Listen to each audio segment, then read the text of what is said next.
दी गई। और जो उस समय जो जनसंघ फैक्शन था जनता पार्टी का, उसके जो फाइनेंस मिनिस्टर थे कैलाशपति मिश्रा जी, उन्होंने उस आंदोलन का विरोध आंदोलन का अगुवाई की और वो सरकार गिरा दी। उसके बाद वही कैलाशपति मिश्रा जी आगे चल के जो भारतीय जनता पार्टी बनी, बिहार से उसके फाउंडिंग मेंबर बने और गवर्नर रहे वो गुजरात के। तो मेरा कहने का तात्पर्य यह है कि वो ताकतें जिन्होंने हमेशा जननायक कर्पूरी ठाकुर जी का विरोध किया, उनको गालियां दी और उनके विचारों का विरोध किया, उनको ये अति मिश्रा की बात करने का और जननायक कर्पूरी ठाकुर के बारे में बोलने का कोई हक नहीं है, कोई अधिकार नहीं है। दूसरी तरफ महागठबंधन वो महागठबंधन है जो जननायक कर्पूरी ठाकुर जी के विचारों के ऊपर चल रहा है।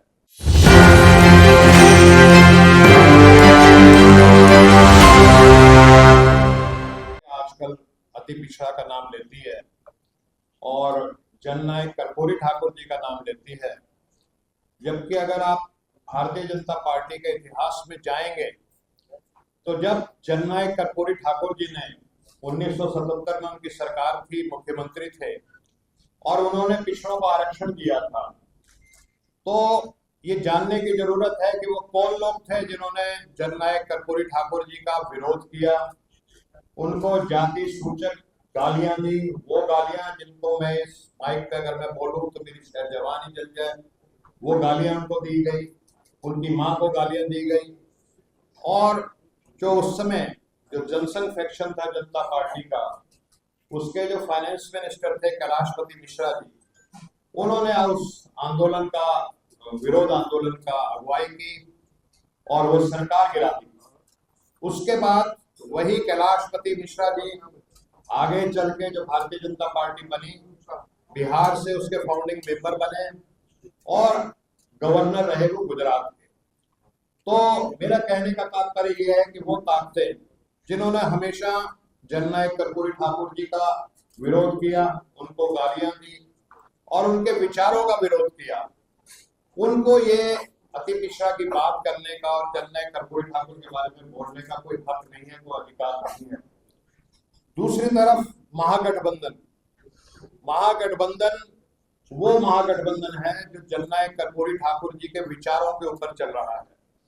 आपने देखा पिछले 24 सितंबर को चाणक्य होटल में एक सभा हुई जिसको महागठबंधन के सभी बड़े नेताओं ने संबोधन किया, जिसमें हमारे कांग्रेस पार्टी के माननीय अध्यक्ष खड़गे साहब थे, जिसमें हमारे न्याय योद्धा और लोकसभा में प्रतिपक्ष नेता राहुल गांधी जी थे, तेजस्वी जी थे और माले के हमारे दीपांकर भट्टाचार्य जी थे, वीआईपी पार्टी के मुकेश सैनी जी थे, सीपीआई सीपीएम तमाम पार्टियों के नेता थे। उसको जो हमारा एक संकल्प पत्र उन्होंने सबने मिलकर के रिलीज किया और मैं जरूर समझता हूं कि उस संकल्प पत्र के मैं मुख्य बिंदु बहुत ही संक्षिप्त में आपके सामने रखूंगा और उसके बाद विस्तार से जो इस विषय में पूरा अपना जीवन खपा देने वाले हमारे शिवचंद्र ठाकुर जी प्रोफेसर साहब आपको विस्तार से उन बातों को बताएंगे।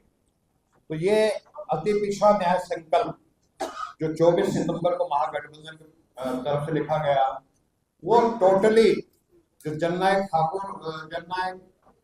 कर्पूरी ठाकुर जी का सपना था, जिस तरह का वो देश बनाना चाहते थे, उन विचारों पे आधारित है। इसमें जो पहला बिंदु है वो है अति पिछड़ा अत्याचार निवारण अधिनियम पारित किया जाएगा। आप जानते हैं कि जो अति पिछड़ा समाज है, जिसके 38% आबादी है बिहार में, वो अक्सर अत्याचार के शिकार होते हैं। तो जहां तक SC ST की बात है, वो तो SC ST एक्ट के तहत उनको तो एक प्रोटेक्शन मिली हुई है, लेकिन जो अति पिछड़ा समाज है वो उस प्रोटेक्शन से अभी वंचित है। तो महागठबंधन ने ये वायदा किया, ये वचन दिया और ये अपने संकल्प पत्र में लिखा कि महागठबंधन की सरकार अति पिछड़ा अत्याचार निवारण अधिनियम पारित करेगी, ताकि जो हमारे अति पिछड़ा समाज के लोग आए दिन हमारी बहनें जो उसका अत्याचार का शिकार होती हैं, उनसे उनका बचाव हो सके। दूसरा बिंदु इसमें था, अति पिछड़ा वर्ग के लिए पंचायत और निकाय में वर्तमान 20% आरक्षण को बढ़ा करके 30% किया जाएगा। तीसरा बिंदु, आबादी के अनुपात में आरक्षण की 50% की सीमा को बढ़ाने हेतु विधानमंडल पारित कानून को संविधान की 9वीं अधिसूची में शामिल करने के लिए केंद्र को सरकार को भेजा जाएगा, ताकि कोई अदालत, कोई कोर्ट कचहरी में उसको रोका ना जा सके। चौथी चीज जो आप अक्सर देखते हैं कि जो पिछड़ा समाज के SC ST OBC समाज के हमारे जो नौजवान होते हैं वो कहीं अप्लाई करते हैं और जो क्वालिफिकेशन मांगी गई होती है वो क्वालिफिकेशन उनके पास पूरी होती है। मान लीजिए कहीं पे मांग की गई है कि जो परीक्षार्थी है उसको BA होना चाहिए, 5 साल का अनुभव होना चाहिए, तो वो सब उनके पास होता है, लेकिन उसके बावजूद भी उनको NFS नॉट फाउंड सूटेबल करके रिजेक्ट कर दिया जाता है, जो टोटली असंवैधानिक है। तो महागठबंधन की सरकार ये NFS का जो है उसको टोटली अवैध घोषित करेगी और जो हमारे SC ST OBC अति पिछड़ा समाज के जो हमारे नौजवान हैं, जो अक्सर मनुवादी मानसिकता के शिकार होकर के NFS लेबल कर दिए जाते हैं, उनको प्रोटेक्शन मिलेगी। इसके अलावा 5वां बिंदु है, अति पिछड़ा वर्ग की सूची में अल्प या अति समावेशी, अंडर और ओवर इंक्लूजन से संबंधित सभी मामलों को एक कमेटी बनाकर निष्पादित किया जाएगा। तो मोदी साहब से और अमित शाह साहब से आग्रह है कि बिहार मॉडल आप गुजरात ले जाइए और गुजरात वाला यहाँ ले जाइए, और साथ में अनंत सिंह को भी ले जाना पड़ेगा। कल ही जो घटना घटी है आपने देखा ही हो। साथ में दलित DM के हत्यारे आनंद मोहन सिंह को छोड़ाया, उनको भी ले जाना पड़ेगा। नीतीश कुमार जी ने छोड़ा। असंख्य उदाहरण दे सकता है, असंख्य। क्राइम का डेटा हमारे पास है और क्राइम के सबसे ज्यादा विक्टिम महिलाएं, दलित, अति पिछड़े हो रहे हैं। अभी नेशनल क्राइम ब्यूरो रिकॉर्ड 2023 का डेटा आया है, जिसमें सबसे नंबर 1 पे राम राज्य वाला उत्तर प्रदेश, नंबर 2 पर राजस्थान, नंबर 3 पर मध्य प्रदेश और नंबर 4 पर SC ST एट्रोसिटीज एक्ट में बिहार में बाहर 4 का ये तो ये पूरा सामाजिक न्याय विरोधी, जन विरोधी सरकार है। मैं कुछ उदाहरण देके मैं क्लैरिफाई करूंगा। अभी मुंगेरी लाल कमीशन के बारे में बात हुई, इसलिए मैंने पहले ही इंदिरा जी को दलितों की अम्मा, दलितों मतलब अति पिछड़ा भी समझ लीजिए, मैं जोड़ देता हूँ, जो गरीब बंदी, क्योंकि समाजवादी अर्थव्यवस्था का लाभ सबको थोड़ा बहुत मिला।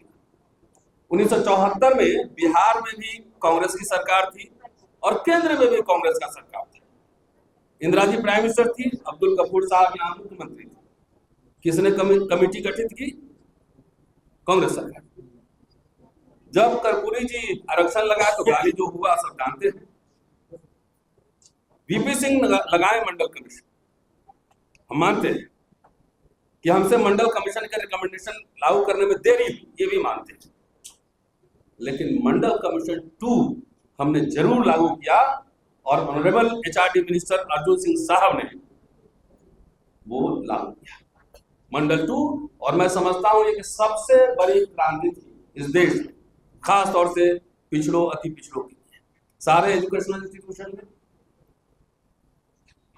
एडमिशन, पढ़ना लिखना, IIT, मेडिकल कॉलेजेस, यूनिवर्सिटी में पिछड़ों का उभार आया और उसके साथ फातिमा फुले अम्बेडकर साहू महाराज विमर्श पैदा हुआ। इसलिए यूनिवर्सिटी आजकल खूंखार अड्डे बने हुए हैं मनुवाद के।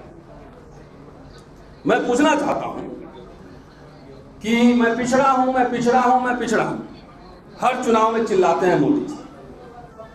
ये 12वां वर्ष उनका प्रधानमंत्री जी होने का है। मुझे कोई साथी ये बता दे कि पिछड़ा वर्ग के लिए उत्थान के लिए या अति पिछड़ा के लिए, रोहिणी कमीशन की बात कर रहा हूं,